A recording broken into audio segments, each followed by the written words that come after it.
Budget का सबको इंतजार रहता है, सभी वर्ग, चाहे युवा हो, चाहे महिलाएं हो, चाहे बुजुर्ग हो, सभी में बड़ा बड़ा आक्रोश है लोगों के अंदर। कोई तरह की उपलब्धि हासिल नहीं हुई जिस पे चर्चा की जा सके। बजट का सबको इंतजार रहता है, पूरे प्रदेशवासी बहुत निराश हुए, हताश हुए। कोई तरह की उपलब्धि हासिल नहीं हुई जिस पे चर्चा की जा सके। सभी वर्ग, चाहे युवा हो, चाहे महिलाएं हो, चाहे बुजुर्ग हो, सभी में बड़ा बड़ा आक्रोश है लोगों के अंदर, क्योंकि पेंशन 90 लाख लोगों को मिलती है, उस पर कोई बढ़ोतरी की घोषणा नहीं हुई। हालांकि 4-5 महीने तक मिलती नहीं, वो तो अलग इश्यू है। तो पेंशन का बड़ा इश्यू है। विधवाएं, बुजुर्ग, दिव्यांग, उनको आवश्यकता होती है प्रति मंथ जो पेंशन मिलती है उससे निराश हुए वो लोग। उसके अलावा जो लोग उम्मीद करते थे अन्नपूर्णा किट, बिना मतलब का उसको बंद कर दिया।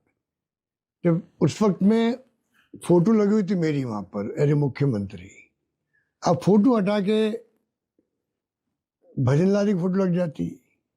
अन्नपूर्णा किट इतना पॉपुलर था पूरे प्रदेश के अंदर, उसको बंद करने की आवश्यकता क्या थी।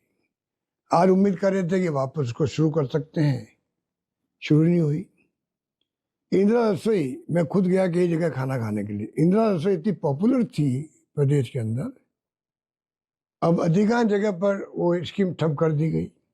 कितने गरीब, मजदूर, युवा, बल्कि जो छात्र आते थे बाहर से, हॉस्टल में रहते थे, उनको बहुत बड़ी मदद मिलती थी, वो लगभग बंद हो गई है।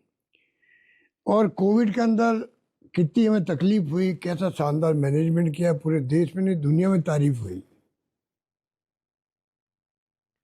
और हेल्थ की स्कीम जो हमने बनाई है, चिरंजीवी योजना, फ्री मेडिसिन, ऑपरेशन सारे free, MRI CT scan free, सब जांचें फ्री।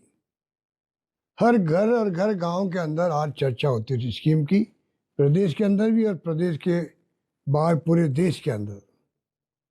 ऐसी स्कीम पूरे देश में कहीं नहीं है और शायद दुनिया में भी कहीं नहीं होगी।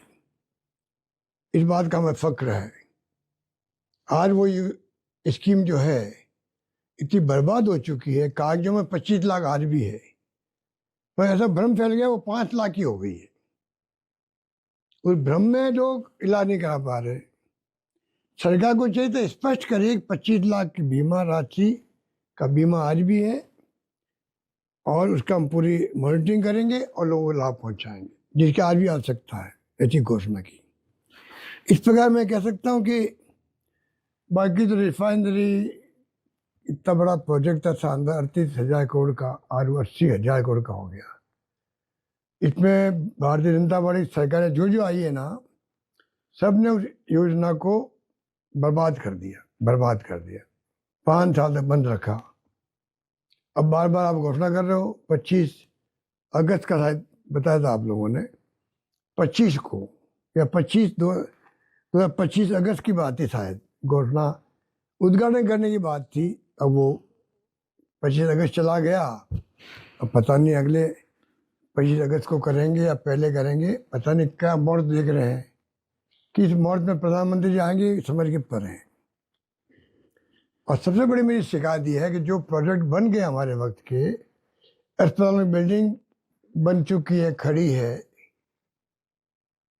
आपका जो ये स्पोर्ट्स का इंस्टीट्यूट हमने बनाया जोधपुर के अंदर, 80 करोड़ में लगाया हमने, वो आज ना तो वहाँ कोच लगे, ना प्रारंभ हुआ, ना खिलाड़ियों को लाभ मिल रहा है। जगह जगह जयपुर में, जोधपुर में, बीकानेर में, किसी भी जिले में चले जाओ आप, जो काम पहले सरकार ने पूरे कर दिए वो भी आप चालू नहीं कर पा रहे हो। कोचिंग हब बनाया हमने यहाँ पर। आज ट्रैफिक जाम रहता जयपुर के अंदर, बहुत भयंकर,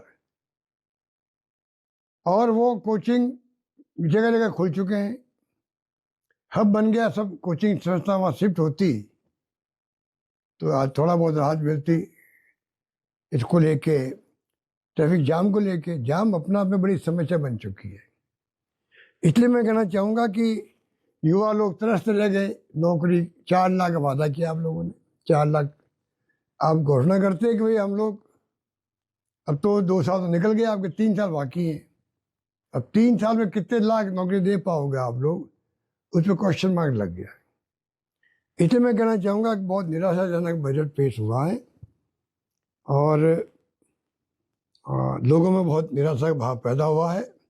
बजट में लोग उम्मीद करते हैं कि जो भावना मैंने प्रकट करी है उसके आधार पर बजट की घोषणाएं होगी, उसका लाभ मिलेगा। पेमेंट नहीं हो रहे, ठेकेदारों को नहीं हो रहे, पेंशन नहीं मिल पा रही लोगों को,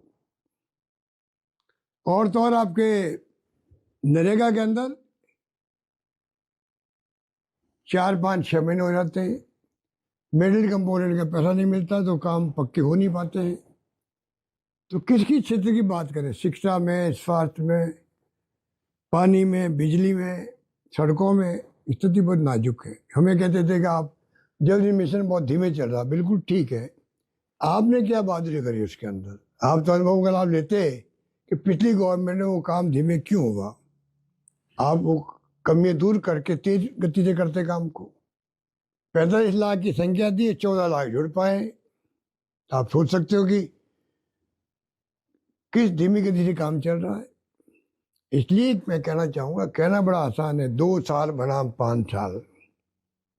बड़े मुख्यमंत्री की किसी स्लिप पकड़ा दी, सरकार पहले स्लिप आई थी, दिल्ली से आई थी मुख्यमंत्री बनने के लिए, पर्ची आई थी। मैंने सुना कि मुख्यमंत्री जब भाषण दे रहे थे असेंबली के अंदर तो किसी ने पर्ची भेज दी या पकड़ा दी या पहले किसी ने उनको लिख के दे दिया, बोल गए 2 साल बनाम 5 साल। अरे लोग तो इतने तकलीफ में है राजस्थान के अंदर। मैंने मुख्यमंत्री से आग्रह किया पहले भी कि मैं इसमें राजनीति से हटके बात करना चाहता हूँ आपसे, क्योंकि इसमें आपका हमारा कुछ नहीं बिगड़ेगा, ये बिगड़ता है जनता का। परेशानी है जनता भुगतती है, विकास ठप होता है तो जनता का नुकसान होता है। इसलिए मैंने कहा आप किसी गांव में भेज के सर्वे करवा लीजिए।